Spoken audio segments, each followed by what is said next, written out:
নমস্কার, আমাদের YouTube channel smart mind স্টাডিজে তোমাকে স্বাগত জানাই। দেখো, আজ যে ব্যাপারটা নিয়ে আলোচনা করব সেটা হচ্ছে বৈদিক সভ্যতা। ইতিপূর্বেই আমি আমাদের ইতিহাসের দুটো পার্ট আমি পড়িয়েছি ডিজিটাল বোর্ডে। একটা হচ্ছে তোমার মেহেরগড় সভ্যতা, আর একটা ছিল তোমার সিন্ধু সভ্যতার ব্যাপারে।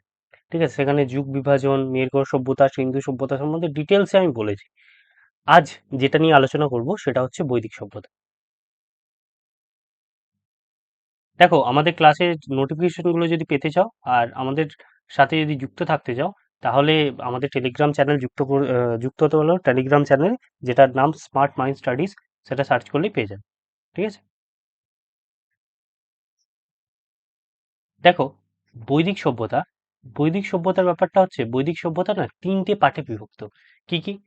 প্রথম পর্যায় ছিল 1500 থেকে 1000 খ্রিস্টপূর্বাব্দ। ঠিক আছে, যেটা ছিল ঋগ বৈদিক যুগ। দ্বিতীয় পর্যায় ছিল 1000 থেকে 600 খ্রিস্টপূর্বাব্দ। এবার তোমার মাথার মধ্যে ধারণা আসবে, স্যার প্রথম পর্যায় 1500 থেকে 1000 খ্রিস্টপূর্বাব্দ, এটা ঋগ বৈদিক যুগ কেন বলা হয়? কারণ এই প্রথম পর্যায়ে আমাদের চারটি বেদ, ঋগ, সাম, যজু, অথর্ব, এই চারটি বেদের মধ্যে যে প্রথম বেদটি, সেটাই প্রথম পর্যায়ে রচনা হয়েছিল। তাই একে প্রথম পর্যায় বলছে, যেটা ঋগ বৈদিক যুগ। আর দ্বিতীয় পর্যায় যেটাকে বলছে পরবর্তী বৈদিক যুগ, যেখানে অন্যান্য বেদ এবং বিভিন্ন উপনিষদ এগুলো রচনা হয়। ঠিক আছে। এবার যদি আমি এর ব্যাপারে ডিটেলসে আসি, এই বৈদিক সভ্যতা কখন শুরু হলো জানো তো? বৈদিক সভ্যতা সিন্ধু সভ্যতার অবসানের মাধ্যমে শুরু হলো। অনেক অনেক ঐতিহাসিকবিদ মনে করেন বৈদিক সভ্যতাটা ঠিক আমাদের আমাদের দেশে একটা জাতি ছিল, যেই জাতির নাম ছিল আর্য জাতি। সেই জাতির নতুনভাবে যখন জনজাতি যখন নতুনভাবে একটা সবাই মিলে একসাথে হয়ে একটা বিস্তর সমাজে শুরু করতে চাইছিল, সেটাকে বলতো আর্য। তো এই আর্যরা সিন্ধুদের ওপর আম, ক্ষমতা ক্ষমতা বা বলের প্রয়োগে তাদের উপর গ্রাস করলো এবং তাদেরকে হত্যা করে নিজেদের একটা নতুন সভ্যতা বা সেই জায়গাটাকে ধ্বংস করে নতুনভাবে একটা নতুন সভ্যতা শুরু করলো, যেটার নাম বৈদিক সভ্যতা। এবার অনেক ঐতিহাসিকবিদের মধ্যে এরকম মতবিরোধ আছে। যেমন এখানে ভারতে আর্যদের আগমন ঘটে 2000 থেকে 1500 খ্রিস্টপূর্বাব্দ। আমি ইতিমধ্যেই বলেছি যে খ্রিস্টপূর্ব এবং খ্রিস্টাব্দ কি করে তুমি চিনবে। তো যদি প্রিভিয়াস ক্লাসগুলো না দেখে থাকো, তো রিকোয়েস্ট তোমাকে প্রিভিয়াস ক্লাসগুলো দেখার, যেটার ডেসক্রিপশন বক্সে আমি টোটাল লিঙ্ক দিয়ে দেবো আমাদের এই প্লে লিস্টটার। ঠিক আছে, যেটা হিস্ট্রি ফাউন্ডেশন প্লে লিস্ট বলে আমি চালাচ্ছি। তো যেটা বলছিলাম, আর্যদের আগমন ঘটে 2000 থেকে 1500 খ্রিস্টপূর্বাব্দ। এই আর্যদের আগমন অনেকে মনে করেন মধ্য এশিয়া বা সেন্ট্রাল এশিয়া থেকে ঘটেছিল। আবার অনেকে মনে করে এরা আমাদের হিমালয়ের পাদদেশ থেকে এসেছে। হুম। আবার অনেক ঐতিহাসিক, এই যে এখানে লিখেছি, যেমন অনেক ঐতিহাসিক আছে, যেমন যদি তুমি দেখো এখানে ঐতিহাসিকদের মধ্যে, যেমন বিজি তিলক, হ্যাঁ, ইনি বলেছেন মরু অঞ্চল থেকে আসছে। আবার এলডি কাল্লা কি বলছেন, কাশ্মীর বা হিমালয় অঞ্চল থেকে আসছেন, এলডি কাল্লা বলছেন। হ্যাঁ, এগুলো বিভিন্ন ঐতিহাসিকদের মতবিরোধ রয়েছে। ঠিক আছে, আমি যদি সোজি কথায় আসি, আর্যদের অনেক ঐতিহাসিক বলেন এই আর্যদের বাসস্থান কিন্তু আমি এক মিনিট, আর্যদের বাসস্থান কিন্তু অনেক বিশেষজ্ঞদের মতে কিরগিজস্তানে। ঠিক আছে, এই যে এখানে লিখেছি দেখো, আর্যদের আদি বাসস্থান কিন্তু কিরগিজস্তানে। অনেক অধিকাংশই বিশেষজ্ঞ যারা আর্যদের আছে তারা বললেন এটা কিরগিজস্তানে তাদের বসতি ছিল। কিন্তু আর্যরা ভারতের সপ্ত সিন্ধু অঞ্চলে বসবাস করতেন। আর্যরা ভারতের সর্বপ্রথম, এটা মনে রাখবে, আর্যরা ভারতে কোথায়? সপ্ত সিন্ধু অঞ্চলে বসবাস করতেন। ঠিক আছে। আচ্ছা, এই বেদ কথাটি, এই যে বৈদিক সভ্যতা, তো এই বেদ কথাটি এসেছে বিদ নামে একটা ধাতু থেকে, মনে রাখবে। বেদ কথাটি কোথা থেকে এসেছে? বিদ নামে একটা ধাতু থেকে, যার অর্থ জ্ঞান বা জানা। হুম। বেদ বলতে বোঝায় বৈদিক সাহিত্যকে। আমি তো আগেই বলেছি বৈদিক সাহিত্যকে কি বলে? বেদ বলে। প্রাচীন ভারতের ঋষিগণই ছিলেন বেদের রচয়িতা। মানে আমি আমি আরেকটা কথা তোমাকে বলি, এই বেদের কিন্তু রচয়িতা অনেকে মনে করেন এটা অপুরুষোত্তম, মানে এটা কোনো অপুরুষোত্তম মানে এটা কোনো মানুষ দ্বারা রচিত না। এটা অনেকে বলেন যে এটা স্বয়ং ভগবান দ্বারা রচিত। আবার কোথাও কোথাও লেখা আছে যে প্রাচীন ভারতের এই ঋষিগণই ছিলেন বেদের কিন্তু রচয়িতা। অথর্ব, এই যে অথর্ব, ঋক, সাম, যজু, অথর্ব, এই যে অথর্ববেদ, এই অথর্ববেদকে দেখো হাইলাইট করে আমি যে এখানে লিখেছি, অথর্ববেদকে কিন্তু দীর্ঘকাল বেদ হিসেবে মান্যই করা হয়নি, এটা মনে রাখবে। আর বেদের চারটি অংশ, এটাও কিন্তু খুব গুরুত্বপূর্ণ, বেদকে চার ভাগে ভাগ করা যায়: সংহিতা, ব্রাহ্মণ, আরণ্যক আর উপনিষদ। সংহিতা, ব্রাহ্মণ, আরণ্যক আর উপনিষদ। যেমন আমি যদি বলি যে বেদ হচ্ছে এমন একটা বই, বেদ হচ্ছে টেক্সট বই, ঠিক আছে। আর আমি যদি বলি এই যে ভাগগুলো বইগুলো কি না জানো তো, সহায়িকা। এগুলো আমাদেরকে বেদকে পড়তে সাহায্য করে, আর কিচ্ছু না। এইভাবে মনে রাখতে পারবে, ঠিক আছে। এবার পরের পার্টে আসি। দেখো, সিন্ধু সভ্যতা অবলুপ্তির পর ভারতবর্ষে মূলত বেদকে ভিত্তি করে সভ্যতা গঠিত হয়েছিল, তাকেই বৈদিক সভ্যতা নামে পরিচিত বল। মানে এটাই বৈদিক সভ্যতা নামে পরিচিত। সিন্ধু সভ্যতার পরবর্তী সময় যে বেদকে ভিত্তি করে যে সভ্যতা গড়ে উঠেছিল, সেটাই বৈদিক সভ্যতা নামে পরিচিত। এই আর্য শব্দের অর্থ কিন্তু আর্য শব্দটির অর্থ, মূল অর্থ যদি বলি, চাষ করা। কিন্তু যদি আর্য, আমি যদি আরো একটা দিক থেকে দেখি, আর্য শব্দের অর্থ কিন্তু উচ্চ জাতি বলে, উচ্চ জাতীয় জাতি, হ্যাঁ, উচ্চ জাতি।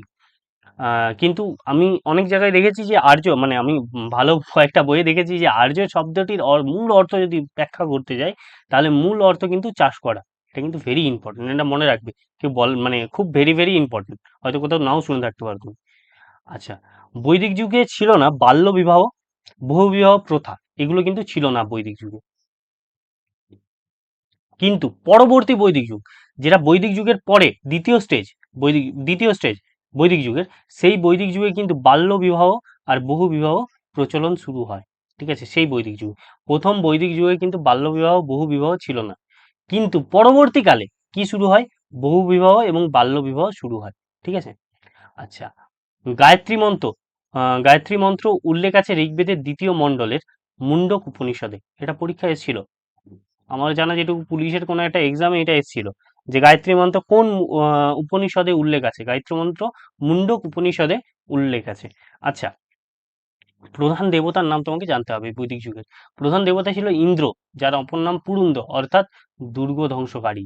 মনে রাখবে, আমি কিন্তু দেবতাদের একটা লিস্ট তোমাকে দেবো, যে লিস্টটা যদি তুমি মুখস্থ করে নাও, ওর বাইরে দেবতার প্রশ্ন আসে না। আমি লিস্ট এখানেই পিডিএফ এ আছে, আমি দেবো, চিন্তা নেই, বলবো তোমাদেরকে। আচ্ছা, ঋগ্বেদের দশম মণ্ডলের পুরুষ সূত্রে বর্ণভেদের উল্লেখ পাওয়া যায়, এটাও কিন্তু ভেরি ভেরি ইম্পর্টেন্ট। বর্ণভেদের উল্লেখ পাওয়া যায়, এটাও কিন্তু মনে রাখবে, ঠিক আছে।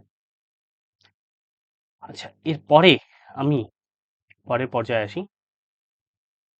কয়েকটা পয়েন্ট বলছি, কয়েকটা পয়েন্ট তোমাকে আমি এখানে বলছি, সেই পয়েন্টগুলো তুমি একটু খাতায় মার্ক করে নাও ভাই, বা স্ক্রিনশট নিয়ে নিবে, আমি যে পয়েন্টগুলো তোমাকে বলবো। দেখো, বৈদিক যুগে বৈদিক মুদ্রা, দুটা মুদ্রা ছিল, নিক্স আর মনা। নিক্স আর মনা, আমি এখানে যদি লিখে দিই, মুদ্রা, মুদ্রা দুটো ছিল, হ্যাঁ, নিক্স ও মোনা, এই দুটো লিখে নেব। আচ্ছা,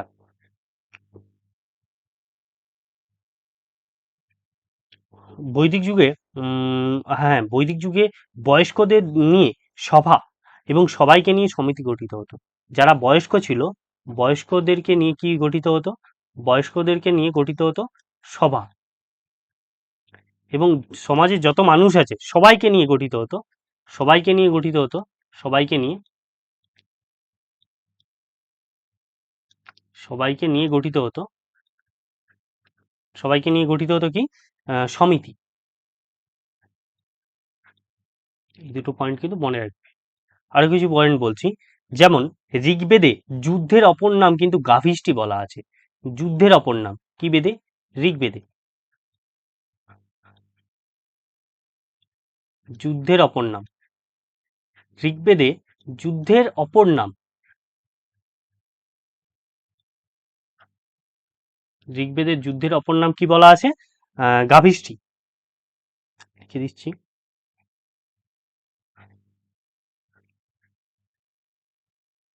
গাভিষ্টি বা গরুর সন্ধান, লিখতে পারো, আমি গরুর লিখে ছেড়ে দিচ্ছি, গরুর সন্ধান লিখে দিচ্ছি, গরুর সন্ধান। আচ্ছা, এবার যদি বলি বৈদিক সভ্যতা কিন্তু পিতৃতান্ত্রিক ছিল। বৈদিক সভ্যতা কিরকম ছিল? বৈদিক সভ্যতা বৈদিক সভ্যতা কিন্তু পিতৃতান্ত্রিক ছিল।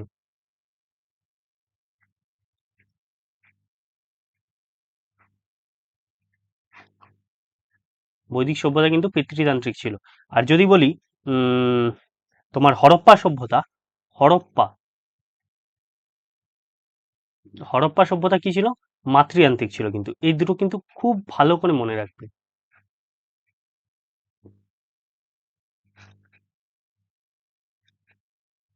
মাতৃতান্ত্রিক। আচ্ছা, শ্রেষ্ঠ মহিলা, শ্রেষ্ঠ মহিলা, শ্রেষ্ঠ মহিলা মনে রাখবে। এই যুগের দুটি শ্রেষ্ঠ মহিলা ছিল।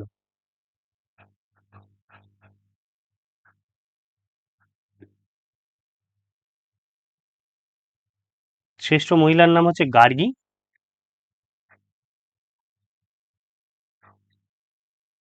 গার্গী ও মৈত্রী।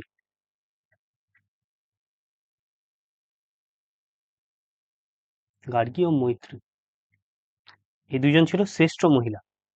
আম, ঋগ্বেদে একটা আয়াস আয়াস নামক একটা মুদ্রার তোমার ইয়ে পাওয়া গেছে, মুদ্রা নয়, আয়াস নামক এক ধাতু পাওয়া গেছে। হ্যাঁ, ধাতুর উল্লেখ আছে, আয়াস নামে একটা ধাতুর উল্লেখ আছে। আয়াস ধাতু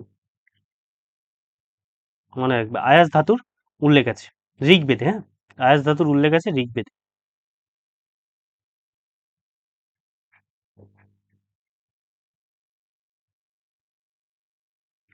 উম, আর যদি বলি বৈদিক যুগে দুর্গাকে বলা হতো পুর এবং কৃষ্ণকে বলা হতো কৃষ্টি। আহ, বৈদিক আমি এরকম ছোট করে লিখে দিচ্ছি। হ্যাঁ, দুর্গকে বলা হতো, বই মানে বুঝতে পেরে গেছে আশা করি। বৈদিক বৈদিক যুগে দুর্গকে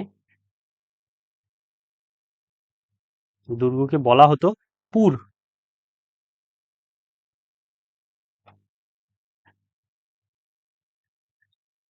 পুর বলা হতো।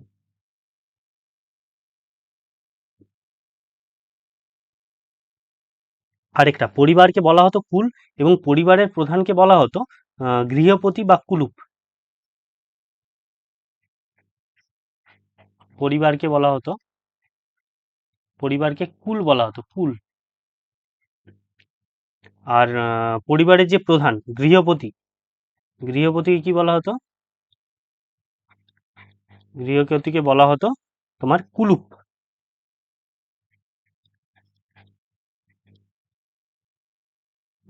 সরি, কুলুপ হবে।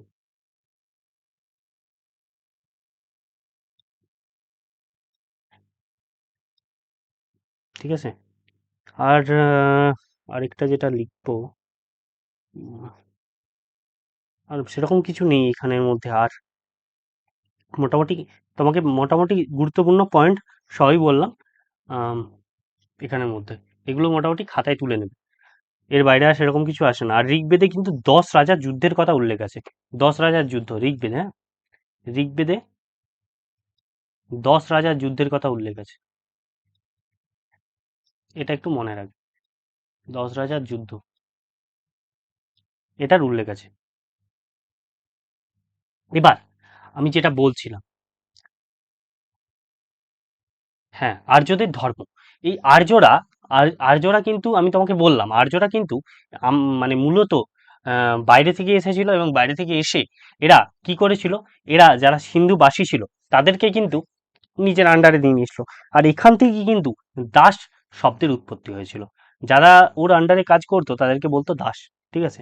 এই আর্যদের ধর্মটা কি ছিল জানো তো? এরা প্রাকৃতিক শক্তিকে সন্তুষ্ট করতে চাইতো, মানে প্রকৃতি যাতে তাদের না ক্ষতি করে, হঠাৎ করে বন্যা না হয়ে যায়, হঠাৎ করে বজ্রপাতে কারো না মৃত্যু হয়। ঠিক আছে, খুব যাতে বৃষ্টি না, মানে বৃষ্টি না হয়, আবার খুব কমও বৃষ্টি যাতে না হয়, এই জন্য তারা প্রকৃতির শক্তিকে তারা সন্তুষ্ট করতে চাইতো। আর্যরা কিন্তু কোনো মূর্তি পূজা করতেন না, এটা মনে রাখবে। হ্যাঁ, ভেরি ভেরি ইম্পর্টেন্ট।